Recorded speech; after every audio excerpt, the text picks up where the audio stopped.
This month, we're going to be highlighting a lot of the technology tests and demonstrations happening on board the ISS.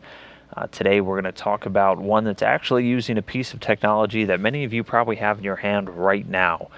Lori Meggs is standing by at NASA's Payload Operations Integration Center at the Marshall Space Flight Center to tell us a little bit more. Lori? If you have a smartphone, then you already have half of this experiment. It's called Smart Spheres, and it combines a smartphone with the Sphere's free-flying satellites that are on the station for a technology demonstration. We caught up with Terry Fong from NASA's Ames Research Center to learn more. So with Spheres, we've been doing some work over the past few years of turning it from being a satellite into a free-flying robot. So what does that mean? Well, for us, that means actually converting what was originally designed as being a microsatellite, something the size of a volleyball, into a robot. And to do that, we've had to add a processor, cameras, display, and if you put those all together, that basically turns into a smartphone. Wow. That kind of blows my mind. So how did you make that connection that you could do that? Well, we were looking for a way to basically add, sensors and a camera and processor to the Spheres. We were sitting around in a conference room, everybody's got their smartphone on, saying, boy, wouldn't it be great if we had some sort of, high-powered computer in a box, and everybody's like, oh, like one of these? And a few years ago, that turned into our first smartphone, which we sent up on the last shuttle flight, and we've been using it on station for the past 3 years. Are these like our typical smartphones, or they're a little more advanced? Well, the new one, the Project Tango phone, has got a built-in 3D sensor. It's basically the same kind of thing you see in an Xbox Connect.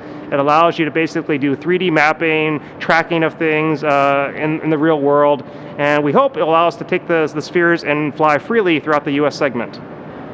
Why is that important to learn how to do that? Well, right now the Spheres operate with an external positioning system, and it's a set of these ultrasonic beacons, which allows us to fly around in basically a 2 by 2 by 2 meter volume, so a pretty small test area.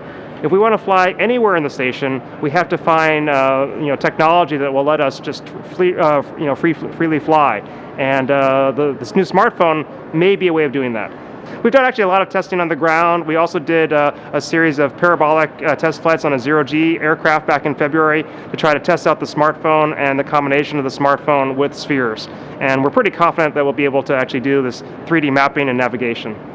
So the obvious question might be, so you can do that with the parabolic flights and you can do it on the ground. Why do you have to do it on the space station? Well, because there are a lot of things that you just can't do on the ground fully. Even though the parabolic flights are a really great way of getting into microgravity, you only get microgravity for a few seconds, maybe 10 to 12 seconds.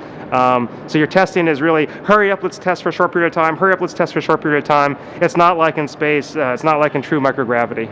The work we've been doing with Spheres really is just a precursor to what's going to come next. My current project, the Human Exploration Telerobotics project, is actually wrapping up in just a few months, but there is a follow-on project, the Telerobotics 2 project, that's actually going to develop a new free-flying robot for the space station. And we're going to take everything we've learned with the Smart Sphere system and roll that into this brand new free-flying robot that hopefully we'll see on station within the next 2 to 3 years. And as we take a live look into the Payload Operations Integration Center, busy at work today, they are helping with the Rodent Research Project. We want to remind everyone that the Destination Station Technology Forum will be here in Huntsville October 27th.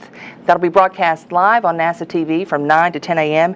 And you'll hear from many other experts like Terry Fong who are talking about the technology demonstrations and how the station is benefiting us here on Earth.